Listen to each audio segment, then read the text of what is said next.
네, 안녕하십니까. 2부 황현필 역사 특강 호남과 이미진이라는 주제로 시작하도록 하겠습니다. 현재 황현필 한국사 채널을 운영하고 있고, 그리고 역사 바로잡기 연구소 소장을 맡고 있는 황현필 선생님을 모시도록 하겠습니다.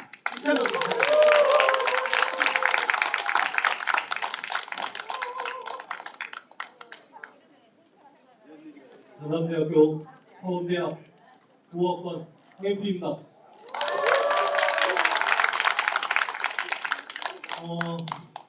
이렇게 그래도 역사를 공부하신 우리 선후배 동문들 앞에서 이렇게 강의를 할 수 있는 기회가 주어졌기 때문에 예쁘게 자켓이랑 입고 좀 오려고 했는데 아침에 너무 추워가지고 코트를 입고 온 바람에 제가 안에 좀 옷을 편하게 입었더라도 양해를 해주시고 제가 좀 옷을 벗고 강의를 할 수 있도록 하겠습니다.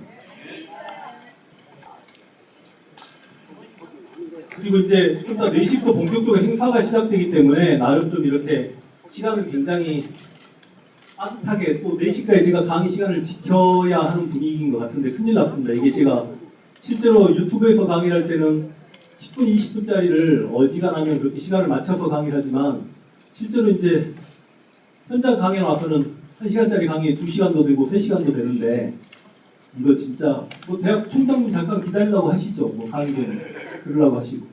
자, 진짜 정식으로 시작하겠습니다. 역사를 가장 역사답게 가르친다고 자부하는 황현필입니다. 우리가 유튜브에서 이제 강의를 시작하면서 특히 조선사를 준비해 나가다가 물을 좀 준비를 아까 준비를 우리였으면 불안했어요. 조선사 강의를 시작해 나가다가 임진왜란을 만날 때쯤 제 생각은 그랬습니다. 임진왜란 내가 뭐 알아봐야 뭐 이 정도 한 10개 강의 정도 나오지 않을까. 그러다가 막상 강의가 시작되니까 20개, 30개가 되고 임진왜란 강의만 평균 러닝타임이 한 20분 정도 해가지고 65강을 찍었습니다. 그럼 임진왜란을 강의를 하게 되면서 이제 나름 더 대중적인 한국사 강사가 됐고, 또 제가 임진왜란을 공부를 할 때 오직이나 공부를 했으면 그 공부에 체한다는 느낌도 좀 받아봤고요. 그러다가 책을 더 보면 거의 정신 이상태가 될 것 같아서 잠깐 유튜브도 쉬어봤고 그랬습니다만, 그 임진왜란사를 공부하면서 제가 뭐 나름대로 한국사 채널을 운영하면서 인기를 얻고 또 뭐 이런 거 이순신에 받아가 백수시달려가 되고 이걸 떠나서 저는 한 가지 제 개인적인 굉장히 큰 소득이 있었습니다. 여러분은 역사를 공부하신 분들은 이런 생각을 다 하실 겁니다. 일단 이 지구라는 땅에서 살아가고 있는데 왜 나는 백인이나 서양인이 아니고 황인족으로 태어났을까? 마이크 볼륨도 조금만 높여주시면 가능하나요? 그리고 황인족인데 왜 나는 중국인이 아니고 일본인이 아니고 한국인으로 태어났을까? 왜 경상도에서 살지 않고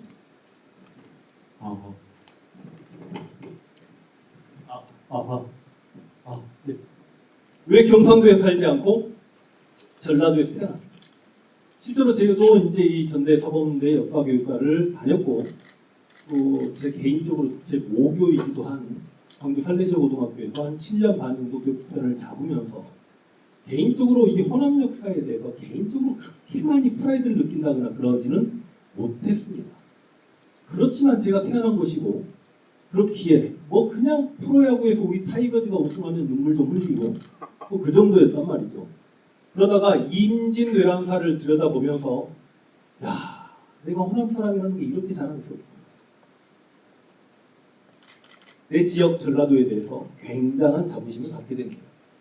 임진왜란을 공부하면서 느꼈던 감정을 일단 조금 오버해서 한마디로 정리해드린다면, 임진왜란은 일본과 호남과의 전쟁입니다. 실제로 이순신 장군께서 무슨 말씀을 했는지는 다들 알고 계실 겁니다. 뭐라고 하셨죠? 양무, 호남, 시무, 국가. 호남이 없으면 국가가 없다. 조선은 망했다. 실제로 당시 임진왜란이 전개되던 그 과정 중에서도 호남은 조선의 무릎이다, 혹은 조선의 발목이다, 이런 말이 공공연하게 돌아다녔습니다. 실제로 호남이 점령당했더라면 그냥 1592년 임진년에 우리는 일본의 첫 번째 식민 통치를 아마 받지 않았을까라는 생각을 해봅니다. 그 임진왜란의 위기를 극복하는 과정 중에 일단 임진왜란 하면 떠오르는 인물이 있죠. 누굽니까? 당연히 이순신 장군이죠. 한 번 여쭤볼게요. 이순신 장군을 존경합니까? 존경하시나요? 이게 어린 시절부터 우리가 위인전기를 많이 읽습니다. 근데 위인전기에 일반적으로 위인으로 실릴 확률이 높은 사람들은 각 나라의 군주들, 왕일 확률이 높습니다. 근데 저는 개인적으로 이런 생각을 좀 해본 적이 있습니다. 왕들은 물론 왕이 되는 과정 중에 자기 형제간들끼리 살짝 경쟁은 있었지만 기본적으로 타고난 금수저들이죠. 다이아몬드 수저죠. 우리가 세종대왕 하지만 세종대왕은 조선의 27명의 임금 중에 1등이신 겁니다. 제가 세종대왕을 폄훼하려고 하는 게 아닙니다. 왜 이렇게 반응이 일반 청중들보다 더 따뜻해졌죠? 세종대왕은 정말 존경스럽습니다. 이게 우리가 굳이 교과서적으로 배우는 세종대왕의 업적만을 놓고 이야기하는 게 아니라 세종대왕은 진심 백성을 정말 사랑하셨습니다. 세종만큼 애민의 마음을 깊게 느낄 수 있는 군주가 정말 세계사에서 찾아보기가 쉽지 않습니다. 일본 역사학자들조차도 우리 조선사를 연구하면서 세종의 애민의 열등의식을 느낍니다. 소위 자신들의 쇼군이라고 불리는 사람들 중에 백성을 이렇게까지 지극히 사랑했던 군주가 있었단 말인가. 그럼에도 불구하고 저는 지금 세종대왕은 27분의 1이었다는 말씀을 감히 드리는 거고, 우리가 또 개인적으로 좋아하는 정조대왕이 계신다라고 하면 정조대왕은 13.5분의 1 정도, 이게 그냥 울자고 이야기하는 겁니다. 그런데 이제 어렸을 때 위인전기를 읽으면 예를 들어서 과학자라든지 음악가라든지 철학자라든지 이런 분들이야 그냥 타고난 DNA가 태어날 때부터 우리보다 뛰어나게 태어난 것이기 때문에 그로 인해서 감동을 느끼고 그를 진짜 존경하는 마음이 생겼고, 저는 개인적으로 그렇지 않았습니다. 근데 아무래도 제가 조금 남학생이고 그래서 이제 어린 시절에 위인전기를 읽으면 정말 그 국난을 극복해낸 영웅들, 그리고 국가와 민족을 지켜낸 영웅들, 그리고 그 과정 속에서 이순신은 정말 그래서 보통 제가 강의를 할 때도 그랬고 네가 가장 존경하는 인물이 누구냐라고 물어보면 생각보다 이순신이라는 이름 석자가 많이 안 나옵니다. 특히 역사를 공부하신 분들에게 당신 가장 존경하는 역사적 인물이 누굽니까? 그러면 대답을 할 때 내가 그래도 딴에는 역사를 공부했는데 초등학생들이 누구나 쉽게 이야기하는 이순신이라는 이름을 이야기하기 싫어라고 하면서 마키아벨리가 어쩌고 이렇게 이야기한단 말이죠. 이순신을 한번 들여다보신 적 있습니까? 여러분, 저는 이순신을 공부하면서 임진왜란사를 공부하면서 이순신에게 약간 좀 무서운 생각까지 들었습니다. 예를 들어서 내가 그 당시 이순신의 입장에서 과연 이만큼 해낼 수 있었을까? 그러니까 오죽하면 제가 제 책에 서문에 이순신 장군께서는 혹시 먼 미래 이 한반도가 일본의 식민 지배를 받고 있을 때 그 식민 지배의 역사를 바꾸기 위해서 먼 미래에서 타임머신을 타고 오신 분이 아닐까. 제가 그냥 어이없는 상상을 하는 게 아니라 이순신을 들여다보면 그런 고민을 하게 됩니다. 도저히 이해가 안 되니까 혹시 이거 지구인이 아니고 외계인이 아니었을까. 누군가가 소설가가 이순신이라는 소설 속의 주인공을 이렇게 만들어서 이런 인물을 만들어냈다 치더라도 이거 소설가가 욕을 얻어먹어야 될 상황입니다. 그래서 이제 이순신 장군을 이야기하면서 좀 호남으로 한번 가볼까 하는데, 이순신 장군이 정말 대단한 게 23전, 23점수를 했습니다. 실제로 임진왜란사를 들여다보면 64전까지도 하십니다. 그런데 이제 저는 제 책에 어떻게 해석을 했냐면 23번 써왔는데 정확하게는 100점 100승은 아닙니다. 2무 정도가 있습니다. 절대 패배가 아닙니다. 그래서 한 번도 전투에서 진 적이 없다라고 이야기하니까 이순신 장군을 깊게 들여다보지 않으신 분들은 뭐라고 이야기하냐, 야 원래 조선 수군이 그만큼 강했던 거 아니야? 라고 말을 하기도 합니다. 그렇게 TV에 나와서 잘못 강의하시는 분도 계십니다. 그게 잘못된 게 뭐냐면 실제로 전국시대를 통일한 토요토미 히데요시가 아무래도 이제 일본 내 사무라이들의 여러 가지 불만 이런 것들을 잠재우고 자신들의 측근 세력의 힘을 키우기 위해서 조선 정부를 준비했을 때 당시 일본 아이들의 생각은 뭐였냐, 육군도 일본이 강하고 수군도 일본이 강하다였습니다. 그럼 당시 조선군은 일본이 침략한다고 하는데 과연 우리 조선하고 일본하고 군사력을 비교했을 때 어떠한가라고 계산을 해보았더니 수군력은 압도적으로 일본이 강하고 육군은 조선이 한번 비교해볼만. 간혹가다가 이순신 장군을 영국의 넬슨과 비교하기도 합니다만 여러분 넬슨은 나라가 영국이지 않습니까? 당시 조선의 수군력은 형편없었습니다. 제가 볼 때는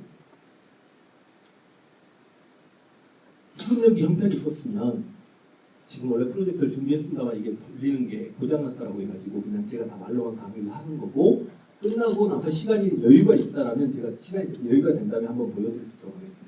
왕 입장에서 내려다봤을 때 경상도입니다. 왕 입장에서 왼쪽에 있으면 경상 자수형이고 왕 입장에서 오른쪽에 있으면 경상 우수형입니다. 그리고 전라 자수형이 이순신이고 전라 우수형이 이혁기였죠. 경상 우수형이 원균이었고 경상 좌수형이 박홍이었습니다. 수사들 이름입니다. 여러분 일본이 침략했을 때 가장 먼저 부산 쪽을 침략했으면 당시 실제로 남쪽에 군대 4군 4군단이라고 이야기할게요. 경상 자수형의 박홍의 병력이 가장 많습니다. 그 박홍이라는 인간이 일본군과 어떻게 싸웠다라는 이야기 들어보신 적 있습니까? 박홍은 모든 판옥선을 자침시키고 도망갑니다. 그래서 최전방이 된 원균이 싸워볼까 고민하다가 역시 힘들겠다 싶어서 도망을 가버립니다. 역시 모든 판옥선을 자침시킵니다.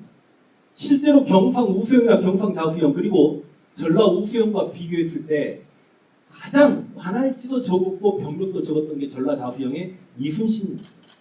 5관, 5포만을 관장했습니다. 고성, 나간, 고은, 여수, 순천 이쪽이란 말이죠. 그러다 보니까 이순신 최전방에 서게 됩니다. 그런데 그 이순신은 23번 싸우는 동안 단 한 번도 진 적이 없습니다. 당시 일본군의 해군력은 솔직히 세계 최강이죠. 아니 우리 역사를 업신여기려고만 해가지고 일본군들이 그렇게 침략했을 때 조선은 말도 안 되게 무지막지한 패배를 당했다라고만 이야기하는데 실제로 일본의 20만 병력이 임진왜란때 출전을 했는데 그중에 3만 병력이 조총병입니다. 일본의 조총은 포르투갈로부터 들어와서 물론 유럽에서 먼저 총이 발명되었겠지만 실제로 당시 유럽 어느 국가도 3만 명의 저격수들을 가진 조총 부대를 가지고 있지 못했습니다. 당시 일본이 만약에 영국이라는 섬나라를 그 20만 병력과 함께 더군다나 120년간 그 전쟁 경험이 어마어마하게 축적된 그 20만 병력과 3만의 조총 부대가 출전했을 때 영국은 막아낼 수 있었을까요? 그래서 우리도 뚫립니다. 근데 바다에서 막았단 말이죠. 그럼 당시 일본의 해군력은 제가 이야기가 왔다 갔다 합니다만 여러분 우리가 왜구 집단이라는 이야기 많이 들어보셨죠? 우리가 동북아 바다를 장악했던 건 잠시 점 같은 짧은 시간에 불과했습니다. 누구요? 장보고. 그리고는 한 번도 동북아 바다의 주인공인 적이 없습니다. 실제로 일본의 왜구 집단이 우리 여몽연합군이 일본을 공격하고 난 이후에 왜구 집단들이 나오지만 실제로 왜구가 진정한 해적 집단도 있었겠지만 당시 각 지역의 다이묘들이나 영주들이 자신들의 재산을 불리고 그런 과정에서 군대를 왜구인 것처럼 해가지고 출전을 시킨 경우가 많았지만 그래서 우리가 고려 말에 얼마나 힘들었습니까? 최영이나 이성계나 최무선이나 정지장군 등등이 그렇게 왜구를 격퇴시켜 나가면서 조선란 나라가 들어서서 태종 이방원이 스시마 섬을 점거했고 그 이종무의 스시마 섬 점거를 실패했지만 이방원이 스시마에 글을 하나 쓰는데 한 번만 너희들 더 진짜 왜구를 몰고 오면 너희들 전부 다 까마귀만 만들어버리겠다. 어마어마하게 무시막지한 최후 통첩장을 보냅니다. 그리고 세종은 그들을 어루고 달랬습니다. 그게 뭐 개유약조 이런 거 들어보신 적 있습니까? 그래서 조선은 15세기의 왜구들이 범람하지 않았지만 당시 중국의 동부해안은 완전히 왜구들의 세상이었습니다. 그 왜구들을 극복하는 과정에서 척계강 같은 명나라의 영웅이 나오기도 했죠. 그런데 당시 일본 수군은 우리 서해안, 남해안 그리고 명나라의 동부해안뿐만이 아니라 동남아시아까지 전부 다 일본의 바다였습니다. 그런 해군이었으면 우리가 알고 접근해야 합니다. 그런데 그런 이순신이 한 번도 지지 않았다. 이거 소설 같은 이야기입니다. 전쟁에서 천재적인 전쟁 능력을 보유한 징기스칸도, 알렉산더 대왕도, 제갈량도 전쟁에서 다 패합니다. 이순신은 한 번도 안 집니다. 근데 그 한 번도 안 지는 정도가 어느 정도 안 지느냐? 그 많은 전투를 치르면서 이순신의 주력선인 판옥선을 단 한 척도 잃지 않습니다. 단 한 척도 잃지 않는다라고 하면 약간 시비 걸릴 수 있습니다. 마지막 전투 노량해전에서만 판옥선의 침몰을 감안하고 전투를 치렀어요. 그때는 내 주력선 판옥선이 바다에 빠지더라도 단 한 명의 일본인이라도 더 죽이겠다는 전투가 바로 노량해전인 겁니다. 그래서 실제로 이순신 장군이 자신의 판옥선을 단 한 척도 잃지 않을 때 이순신 장군께서는 일본의 주력선인 세키부레라든지 안택선을 바다에 어마어마하게 수장을 시킵니다. 근데 당시 일본의 해군력이라는 게요, 바다에 배가 빠지면 빠진 대로 일본 내부에서 만들어서 계속 보급이 됩니다. 근데 당시 조선이라는 나라는 이순신 장군의 판옥선이 만약에 바다에 수장되었을 경우 그걸 조선이라는 나라가 제지해줄 능력이 없다는 걸 이순신은 스스로가 알고 있습니다. 그래서 전투를 행하는 과정에 그 한 척 한 척 판옥선을 얼마나 아끼고 얼마나 정말 우리 선실을, 교전비를 완벽하게 이기기 위해서 우리 선실을 최소화하는 전투를 수행했는가, 그걸 보면 정말 이순신 장군이 존경스럽고요. 또 하나, 여러분 이순신 장군이 뭘 만들죠? 거북선을 만듭니다. 대단하지 않습니까? 아니 이것만 해도 소설 같지 않나요? 거북선이 멋있지 않습니까? 안 멋있어요?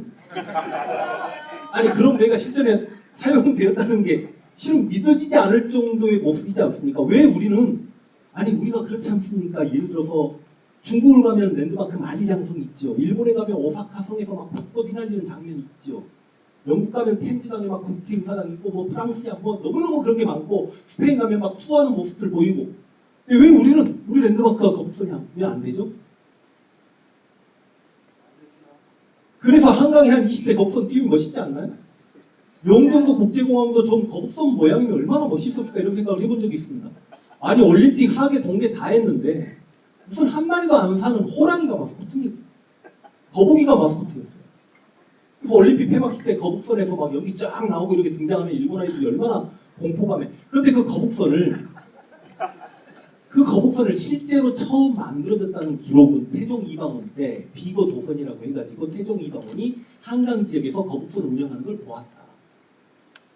그런데 그 거북선이 실제로 또 임진년에 만들어져서 그걸 전장에 투입하고 이 거북선을 어떻게 활용할 것인가라고 고민을 했고, 실제로 이 거북선을 만든 인물은 나주의 나대용이라는 인물이 만들었다라고 주장도 있습니다만, 다시 이야기하지만 거북선을 만들 걸 결정하고 명령을 내리고 실제로 그걸 전선에서 투입해서 활용했던 이는 이순신이기 때문에 거북선은 이순신의 작품이 명확히 맞습니다.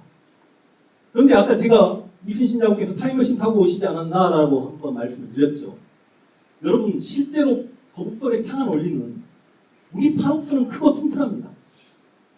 일본의 대장선 안택선보다는 작지만 주력선이 새끼부레보다 훨씬 튼튼합니다. 대신 우리 판옥선은 빠르지 않습니다.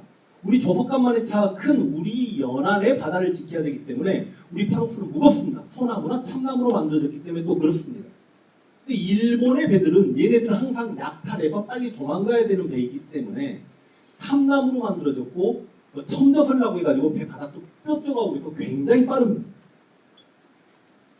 근데 그렇게 소중한 판옥선을 혹여나 일본이 침략했을 때 일본과 해전에서 백병전이 벌어지게 되면 당시 이순신 장군의 도민은 조선 수군 5명이 일본 청년 한 명을 당해냈습니다. 백병전 능력이 뛰어난 일본 아이들에게 이 소중한 판옥선을 빼앗길 수 있으니 이 판옥선의 뚜껑을 씌우자가 거북선의 창을 올립니다.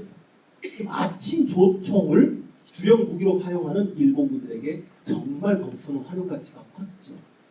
그러다 보니까 실제로 거북선이 아주 빨랐다 이렇게 말하기는 어렵습니다. 그 거북선을 또 최초의 철갑선이다, 이거는 진짜 그냥 미친 겁니다. 오저간데 어떻게 철갑선입니까? 또 잠수함이라고 이야기합니다. 그건 진짜 말도 안 되는 이야기죠. 그런데 중요한 건 그렇지 않아도 그렇게 크고 튼튼한 판옥선에 뚜껑을 씌웠고, 그럼 이 뚜껑을 씌운 거북선이 실제로 그 거친 바다에서 노를 저어서 잘 나갈 수 있는지, 그 거북선 안에서 한 포를 쏘았을 때 이 거북선의 포의 진동을 이겨낼 수 있는 건지는 실험을 해야 될 거 아닙니까? 그래서 실제로 조선소에서 큰 배가 만들어졌을 때 배를 바다에 띄워서 이 배가 배로서의 역할을 제대로 하겠는가, 이거를 그 배에 진수식을 치른다라고 이야기합니다. 이순신이 거북선을 만들고 진수식을 치른 날이 1592년 4월 12일입니다. 하루 뒤인 4월 13일 날 임진왜란이 발발합니다. 이순신 타임머신선. 아직 안 되나요? 그리고 이제 이순신 장군께서는 난중일기를 쓰십니다. 우리가 그냥 이순신 장군이 쓰셨나 보다라고 생각하지만 당시 조선의 인구를 1000만이라고 작더라도 우리가 임진을 한 3대 기록물 그럼 유성룡의 징비록, 조경남의 난중 장록, 그리고 이순신의 난중일기. 근데 그 중에서도 세계 기록유산에 등재된 건 이순신의 난중일기가 유일합니다. 실제로 지금 우리 세계 기록유산이 워낙에 등재하는데 막 열을 올리다 보니까 지금 갑자기 올해도 몇 개 늘어가지고 19개, 20개 막 이렇게 가죠. 세계에서 세 번째로 기록유산이 많은 나라입니다. 근데 그 많은 기록유산 중에 개인 작품은 딱 2개입니다. 아니 조선왕조실록이나 팔만대장경이 개인 작품일 수 없는 거 아닙니까? 승정일기도 마찬가지죠. 후민정 해례본이 세종대왕 혼자 쓰셨답니까? 아니잖아요. 개인 작품은 정조의 개인 일기 일성록과 이순신의 난중일기 뿐입니다. 근데 이순신 장군께서는 우리 2000년사에 문학인으로서의 최고 정점을 찍으신 분이죠. 그런데 이런 생각 한번 안 해보셨습니까? 그 당시 조선의 인구가 1000만, 그리고 나중에 임진왜란이 끝날 때쯤 500만까지 준다라고 이야기합니다만 그 많은 인물 중에 왜 하필 이순신 장군께서 썼단 말이에요? 제일 바빴을 양반. 왜 원균은 일기를 쓰지 않았단 말이에요? 그래서 원균을 옹호하는 사람들은 이렇게 이야기하죠. 만약에 이순신이 일기를 쓰지 않았고 원균이 일기를 썼다면 입장이 바뀌었을 수도 있다. 그래서 난중일기 썼던 것도 참 대단하시고요. 하필 군주는 또 선조였습니다. 조선의 최고 암군 중에 한 명이죠. 이 옆에는 또 빌런 원균이 있습니다. 야, 이거 진짜 소설로 만들어도 이런 설정이 쉽지 않습니다. 그런데다가 이순신 장군께서도 전쟁 중에 어머니와 아들의 죽음을 경험합니다. 당시 민초들의 고통 중에 공감대가 형성되는 인물이죠. 이 두 죽음에 대해서 잠깐만 말씀드리자면 이순신이 명량에서 승리하고 당시 육지로 충청도 직수까지 진격했던 일본군들이 충남 아산에 가서 이순신의 집을 급습해가지고 이순신 장군이 가장 사랑하는 셋째 아들 이면이 죽습니다. 그때 난중일기를 보시면 여러분 정말 눈물도 뚝 떨어지시고 이순신 장군 표현이 그런데 자식이 죽었기 때문에 세상이 다 까매졌다. 해가 어둡다. 그렇게 표현합니다. 근데 내가 너를 따라서 죽고 싶지만 남아있는 이 여동생들과 누구 때문에 내가 죽지 못하니 안타깝다. 그리고 한 2, 3일 이후에 이런 문장을 하나 남깁니다. 나는 내 아들이 그렇게 죽었음에도 불구하고 소리내어 울어보지 못했다. 울 수가 없죠. 당시 모든 조선 민중들은 가족을 잃는 아픔을 경험했기 때문에 어머니가 돌아가셨을 때는 선조에게 끌려가서 고문당하고 옥에 갇혀 있을 때 당시 팔순 노목께서 여수에 계시다가 이순신의 부하들 불러서 너를 저어라 했겠죠. 나룻배를 타고 이제 자신의 연세가 있으니까 감옥에 갇혀 있는 자신의 막내 아들 유일한 아들입니다. 이순신 형님들이 먼저 돌아가셨기 때문에 그 자신의 아들 이순신의 얼굴을 보려다가 나룻배에서 돌아가신단 말이죠. 그러니까 감옥에서 내려와서 백의종군길에 어머니가 그렇게 죽었다는 걸 알고 나서부터 그때 과연 그때부터 이순신에게 조선의 군주 선조는 정말 충을 바쳐야 하는 그런 군주였을까. 저는 그때부터 이순신 장군께서는 실제로 선조를 마음속으로 버렸다라고 봅니다. 어찌 보면 임금이 자신의 어머니를 죽인 거죠. 이순신 장군께서 실제로 명량해전 이후에 완도 고군도의 삼도수군 통제사를 만들어 놓고 당시 그 근처 마량만, 장흥, 완도 이 섬들 사이에 당시 4만여 호가 모여 있었다고 합니다. 그러니까 이순신 밑으로 가면 산다라는 소문이 자자했고 한 집의 가족을 5명만 계산하더라도 20만 명입니다. 당시 한양 인구가 10만입니다. 그렇기 때문에 실제로 당시 조선 조정에서는 이순신의 쿠데타를 실제로 두려워합니다. 당시 조선의 지방관들은 모든 지방관들은 보름에 한 번씩 관복을 갖춰 입고 왕이 살고 있는 곳을 향해서 예의를 갖추고 절을 올립니다. 이걸 망궐례라고 이야기합니다. 이순신 장군께서는 명량해전 이후에 자신이 노량에서 죽을 때까지 단 한 번도 선조에게 망궐례를 올리지 않습니다. 왜 갑자기 오늘 이순신 얘기 빨리 하고 손 한번 넘어간다라고 했는데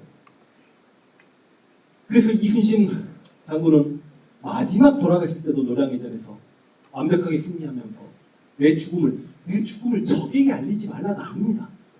내 죽음을 내 부하들이 알지 못하게 하랍니다. 그리고 완벽하게 승기를 잡아놓고 그렇게 돌아가십니다. 그러니까 이게 시나리오가 완벽하단 말이죠. 그래서 이순신 장군 영화가 계속 되고 있고 드라마도 상영되고 이순신 책들이 1년이면 몇 권씩 쏟아져 나옵니다.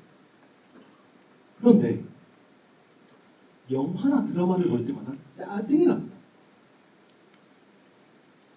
왜 이순신 장군은 전라도 사투리를 안 쓴단 말이야? 아니 이순신 장군께서 고향은 지금의 서울입니다. 그렇지만 어린 시절은 충남 아산에서 보냈습니다. 근데 48세 전라도, 실은 그 전에도 전라도에서 수군 장교 생활을 하신 적이 있습니다만 48세에 전라자수역 수사가 되고 나서 8년 전쟁 이후에 56세에 돌아가십니다. 55세에 돌아가실 때까지 이순신은 전라, 우리가 수군이라고 이야기하면 박홍, 경상, 자수산이 도망가 버렸고 원균은 도망갔다가 다른 장수가 이렇게 도망가셔야 되겠습니까? 이순신에게라도 도움을 청합시다라고 하니까 파록선 처음에 한척 끌고 왔고 실제로 경상도 군인들이 거의 없었습니다. 그래서 이순신의 전라 좌수영만이 1차 출정해가지고 옥포, 화포, 적진포에서 2차 출정해서 사천, 당포에서 승리했고 당포해전 이후에 오히려 이순신보다 병력이 더 많았던 전라 우수영 이혁기 부대를 만납니다. 그 이혁기 부대를 만났을 때 그 전까지 원규 수하는 몇 명 되지도 않았고 실제로 원규는 병력이 없었기 때문에 최전방에서 전투에 참여도 못했고 원규는 수군만 베고 있는 정도였기 때문에 이순신이 데리고 다니는 수준이었는데 당포해전 이후에 저쪽에서 굉장히 많은 함대가 오니까 조선 수군이 굉장히 긴장을 합니다. 그 외로운 바다에서 적이 얼마나 많은지도 모르는 상황에서 전쟁 초창기에 싸워나가면서 간신히 이기는데 갑자기 서쪽 바다에서 어마어마한 함대가 나타나는데 알고 보니까 가까워지니까 그 함대가 파록선. 그랬을 때 기록에 보면 이순신 이하의 전라 좌수영 병력 중에 갑판이를 떼굴떼굴 부르면서 울부짖었고 기뻐했다라고 합니다. 병졸이고 장교들이고 눈물을 흘리지 않는 자가 없어요. 진정한 우리 편을 만난 거죠. 전라 좌수영 쪽과 전라 우수영이 만났을 때 그 교우했을 때 그 대화 소리 같은 거 상상을 한번 해보신 적 있습니까? 아따 이것들아 왜 인자 왔냐 우리 무서웠다. 그래서 실제로 모든 해전은 전라도 수군들의 해전이었습니다. 그 급박한 상황에서 전라도 사투리를 들어가면서 전쟁을 치렀을 이순신 장군이 전라도 사투리를 안 썼다? 그리고 이순신 우리가 정은 우 희립이라고 합니다. 정훈 장군이 고흥인가요? 좀 헷갈리긴 합니다. 해남이죠. 그 다음에 송일비 어디입니까? 고흥이죠. 저보다 더 많이 하시네요. 역시. 갑자기 긴장이 확 되네요. 그리고 이순신 장군께서 가장 존경했던 정걸 장군 역시 고향이 고흥이십니다. 근데 이제 정걸과 우리가 삼국지를 많이 읽어서 황충 같은 노장을 알면서도 정걸 같은 인물은 몰라요. 이게 참 이순신 장군하고 정걸 이야기 잠깐 해주자면 멋있는 게 이제 임진왜란이 발발했을 당시 1592년에 정걸 장군은 조방장이라고 이야기합니다만 보통 왜 이순신 장군이 부하네라고 생각합니다만 이순신 장군보다 나이가 31살 많으신 분이에요. 그럼 당시 임진왜란이 발발했을 때 이순신 장군께서 48세셨기 때문에 정걸 장군은 79세신 거죠. 그런데 이 정걸 장군은 정확히 30년 전에 전라자수와 경상우수사를 벌써 역임하십니다. 그리고 실제로 이 정걸 장군이 우리 조선의 판옥선을 창안하고 만드신 겁니다. 그러니까 이순신 장군이 참 대단한 게 전라자수하로 구입을 해놓고 보니 분명히 일본 아이들이 도발할 것 같고 전쟁이 일어나면 나보다도 좀 경험이 많은 선배가 있었으면 좋겠고 그래서 그 어르신께 혹여나 전쟁이 일어날 때 대비해서 좀 제 옆에서 저에게 조언도 해주시고 도와주시면 안 되겠습니까? 그렇게 하늘같은 선배에게 도움을 청한 이순신도 대단한 거고 그 까마득한 후배의 도움 요청을 받아들이고 그래 내가 도와주마라고 도와주신 그 어르신도 대단한 거죠. 그래서 실제로 이순신 장군이 한산도에 출장할 때도 정걸 장군에게 여수를 맡기기도 합니다. 그리고 충청도 수사직에 정걸 장군을 추천하기도 했고 실제로 행주대첩에서 권율 장군의 활이 다 떨어져가지고 힘들어할 때 화록선을 이끌고 한강까지 들어가가지고 행주성에 화살을 전달해 준 것도 정걸 장군입니다. 그 정걸 장군 역시 고향이 전라도십니다. 아까 말씀드렸듯이 나대요 거북선을 만든 이도 호남이죠.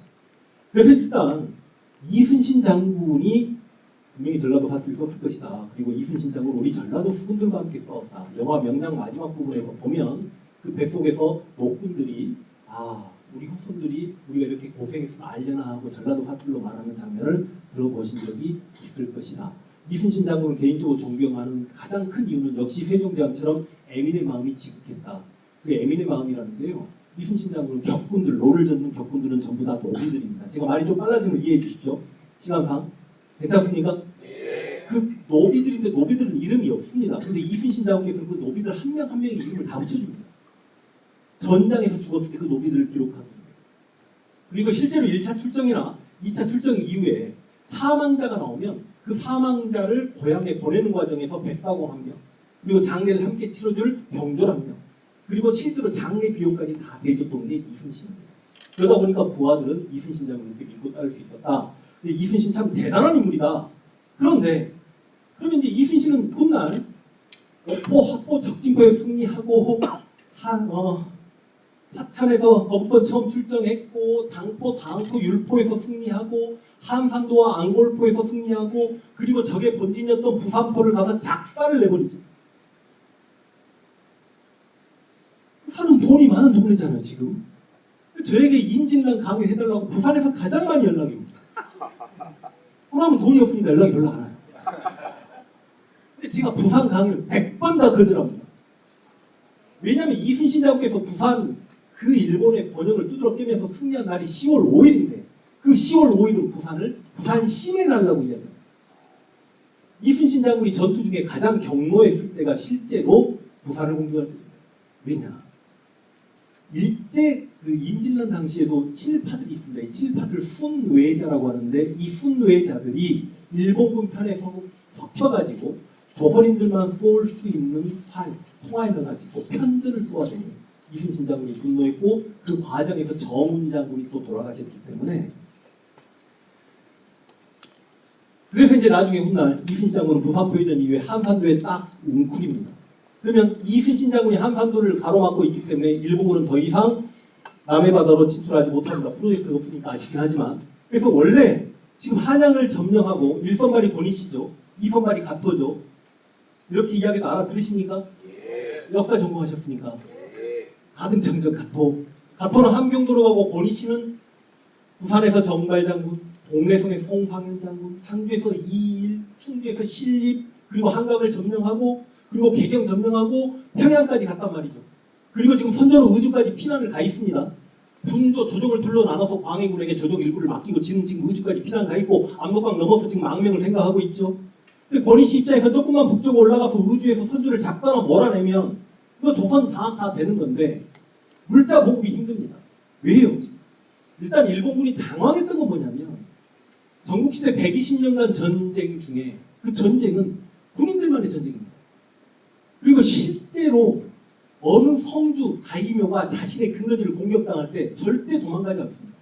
성이 점령당하면 항복하거나 할복하거나 합니다.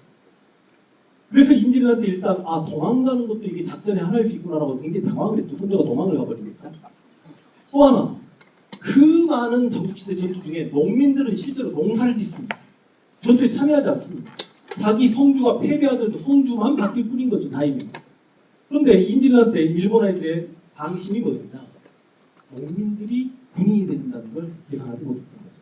의병들이 일어나서 여기저기 목로를 차단하고 그러다 보니까 기본적으로 우리 주요 도시가 한양과 개성과 평양과 의주가 한강과 예성강과 대동강과 압록강을 타면서 물자를 보급받을 수 있어야 되는데 그러면 일본군이 이순신을 뚫고 호남 남해바다를 돌아서 서해를 타고 올라가서 한강으로 대동강으로 물자가 보급되면 이거 조선은 너무 쉽게 점령이 되는 상황인데 이순신이 그걸 막아버리니까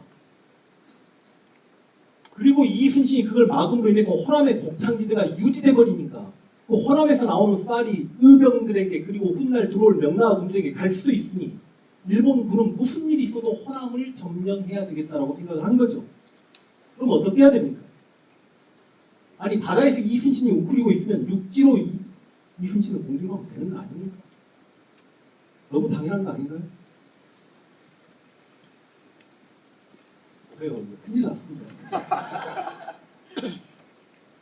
그 임진왜란사를 공부하다 보면 임진왜란이 발발했던 초창기의 친일파들이 상당히 많이 나옵니다. 아까 말씀드렸지만 이들을 순외자라고 합니다. 그 순외자들은 조선의 소장농이거나 아니면 조선의 지하층 천민들이 모았을 때 차라리 일본이 조선한 나라를 점령하면 우리의 삶이 더 나아질까라고 생각하고 순회자들이 나옵니다. 그런데 이 순회자들이 6개월 1년 만에 다시 애국자로 변합니다. 이게 요즘 우리 조선의 역사를 굉장히 이렇게 깔아뭉개려고 하는 분들도 많고 왜곡돼서 알고 있습니다만 저에게 만약에 네가 일본의 사무라이로 태어나는 게 나아 조선의 양반 사대부로 태어나는 게 나아라고 물어보면 전 좀 고민이 될 것 같습니다. 어떤 삶이 더 나을까? 아니 당연히 내 땅에서 태어나고 싶지만 그러나 일본의 평범한 농민으로 태어날래 조선의 일반 농민으로 태어날래 그러면 저는 무조건 100% 조선의 농민으로 태어납니다. 그러니까 조선은 기본적으로 나라가 건국되었을 때 통치 이념이 민본입니다. 성리학적 통치 이념이죠. 그리고 백성들을 함부로 대하지 못합니다. 이게 드라마 막 미스터 천사인 막 이런 데서 막 노비들 멍석에 깔아가지고 죽여버리고 막 이런 장면들이 많이 나옵니다만 조선왕조 500년 동안에 양반들이 노비를 쳐서 죽이거나 불법적으로 죽였던 사건이 10건 이상 있으면 제가 마이크를 놓고 앞으로 강의 안 하겠습니다. 그 정도로 노비들의 삶이 지켜졌던 나라입니다. 이게 드라마나 이런 부분에서 역사들이 많이 왜곡되죠. 그런데 일본은 전국시대가 딱 통일되고 난 다음에 토요토미 히데요시가 칼사냥이라는 걸 합니다. 여기저기 농민들이 칼 들고 다니는 거 불편하니 칼은 사무라이들만 들고 다닙니다. 이 칼을 들고 만약에 다른 처음 본 사무라이가 자기 동네에 나타나면 농민들은 바짝 엎드립니다. 혹여나 자기 마누라가 있으면 마누라 얼굴을 감싸니까 마누라 얼굴 땅에 묻습니다. 그리고 그 사무라이들은 농민들을 죽여도 처벌을 받지 않습니다. 어느 곳에서 태어나고 싶습니까? 조선의 농민들은 자기 토지를 소유하면 기본적으로 생산량의 10분의 1을 냅니다. 물론 우리가 항상 민중사학적 측면에서 조선의 농민들은 수탈당했어 그래서 전세 공납력에 뭐 부담을 저 그렇게 이야기하지만 생산량의 10분의 1을 받습니다. 물론 소장 농은 병작방수 다 들어보셨겠죠. 생산량의 절반, 뭐 도저법도 이야기 나오고 하겠지만 일본은 기본적으로 국가의 치를 바칩니다. 자유. 그래서 임진년에 순회자들이 야 차라리 조선이 망하고 일본이 우리를 지배하면 좋겠어라고 순회자로 살아가려다가 이것들 일본 아이들이 자기 일본에서 세금을 거뒀던 것처럼 생산량의 70%씩 세금을 걷어버리고 그 다음 조선에서는 10살짜리 꼬맹이도 천자문, 뭐 사자수학, 대학, 논어까지 다 공부했는데 이 사무라이라는 것들이 도의 책임자들이 한자를 보는 무식쟁이들입니다. 그래서 돌아섭니다. 토요토미 히데요시 역시 조선을 침략할 때 팔도의 각각의 책임자를 임명합니다. 고니씨 너는 평안도를, 가토 너는 함경도를. 5분 안 해요. 진짜 중요한 이야기는 오늘 주제가 호남과 임진왜란이에요. 아직 시작도 못했는데. 그리고 뭐, 키다 너는 경기도를, 시마즈 너는 강호도를. 근데 그럼 가장 중요한 호남은 누구에게 맡겼을까요? 당시 토요토미 히데요시가 존중하고 서로 둘 사이에 서신까지 주고받을 정도예요. 당신은 나이가 60 가까이 됐지만 60이 넘었을까요? 120년간 전국시대 그 수많은 무장 중에 5손가락 안에 들 정도로 유명했던 고와야카라는 분이 호남을 지배하게 됩니다. 그러면 이순신이 바다에서 호남 남해안으로 돌아가는 걸 막으면 육지로 호남을 공격하면 되는 거 아닙니까?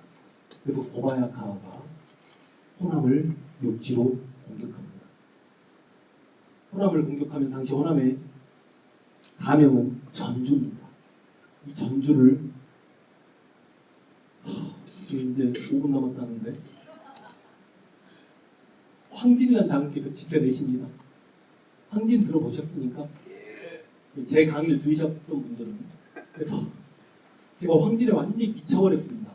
그래서 황진 장군에 대한 이야기를 많이 했고 실제로 이제 그 여기가 광주니까요. 그 살레시오 고등학교의 그 이태석 신부님 물지맛 톤즈 들어보신 적 있죠? 이제 제 황진 장군 강의를 들은 그 영화 제작사께서 황진 장군 영화를 한번 만들어보자. 저도 거의 미쳐가지고 시나리오 다 쓰고요. 근데 이게 대하사극 같은 경우 지금 고려그란 전쟁도 어렵게 만들어지는 거 알고 계시죠? 그만큼 이게 돈이 많이 들어가는 작업입니다. 그래서 전주시에 가서 진주시에 가서 뭐 아니면 뭐 황진장 고향인 남원에 가서 MOU도 좀 체결해 보려고 하는데 이순신이 몰라도 황진에게는 그런 돈을 투자해 줄 수가 없다. 그래서 영화가 못 만들어지고 지금 대신 독립 영화로 지금 만들어지고 있는데요. 이게 조금 안타깝습니다. 제가 이제 오늘 진짜 제 하이라이트는 이거였는데 의병장 고경명이나 최경애나 그다음 김천일 이야기부터 시작해서 제가 볼 때 조선의 최고 장군 중에 한 명이 황진장군입니다. 그래서 저는 이런 말을 하죠. 물론 그 당시도 이런 말이 있었습니다. 바다에는 이순신, 육지에는 황진입니다.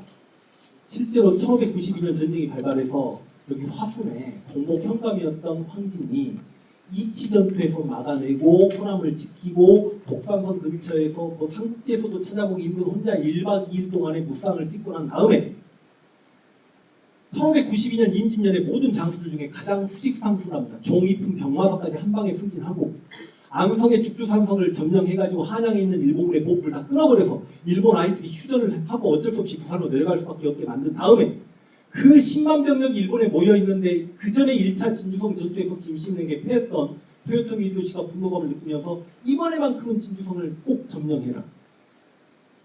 그래서 10만 병력이 진주성을 공격합니다. 실은 임진왜란의 모든 전투를 다 들여다보아도 2차 진주성만큼 큰 전투가 없고 2차 진주성은 임진왜란의 모든 것을 담고 있는 전투입니다. 제가 임진왜란사를 강의하기 전에 실제로 토요토미 히데요시의 명령을 받고 조선에 출정했던 장수들은 쩌리 장수들이다. 근데 아니거든요. 실제로 당시 조선에 출정했던 장수들이 일본에서도 가장 영향력 있고 가장 유명인들입니다. 그들 10만 병력을 출정시키면서 토요토미 히데요시가 그 장수들을 전부 다 가족들을 벌모로 잡습니다. 그리고 진주성을 점령하지 못하면 너희 영지를 다 몰수하겠다라고 합니다. 자, 그럼 그 진주성은 누군가가 지켜야 됩니다. 휴전인데 휴전을 깬 건 일본이지만 명나라는 모른 척합니다. 그런데 선조는 끝내 진주성을 지키라고 합니다. 당시 조선의 도원수 권율입니다. 권율에게 명령합니다. 야, 너 1만 병력 있으니까 진주성 들어가서 진주성 지켜. 권율을 항명합니다. 목이 짧 뻔했습니다. 곽지우는 경상도 병장이니까 그럼 곽지우 너 들어가서 진주성 지켜. 곽지우 야, 얘 이렇게 게릴라전 전개했는데 이 병력들 진주성 들어가서 다 죽었는데 어떻게 들어가냐. 항명합니다. 다 도망갑니다. 임진왜란 때 조금 뛰어난 장수였던 뭐 정기룡 이런 친구들 나왔다 다 도망갑니다. 근데 그 진주성을 지키러 들어간 사람들이 있었으니 그게 누굽니까? 전부 호남 의병장대입니다. 김천일 그리고 고경명 아들들. 고경명은 죽었으니까 고종후 그 다음 최경. 근데 그들은 전부 다 문신입니다. 나이가 60이 넘었습니다. 충청도 병마사니까 진주성에 들어가지 않아도 되는 황진이 화순 동목에서부터 자기가 이끌고 있었던 700mm의 전라도 병력만 빼가지고 진주성이 뚫리면 호남이 뚫리니 내가 진주성을 지키겠다라고 진주성에 들어갑니다. 황진장군이 진주성에 들어가니 당시 진주성의 백성들이 황진장군이 왔으니 진주성이 지켜질 수 있다라고 한호소를 쳤다라고 합니다. 그날 밤에 황진을 누군가가 찾아옵니다. 황진에게 이렇게 이야기합니다. 야, 너는 충청도 병마사니까 진주성하고 너하고는 별로 상관이 없는 거 아니냐? 그리고 괜히 들어가서 개죽음을 당할 필요 없는 거 아니냐? 그냥 밖에서 나랑 싸우자. 황진이 뭐라고 합니까?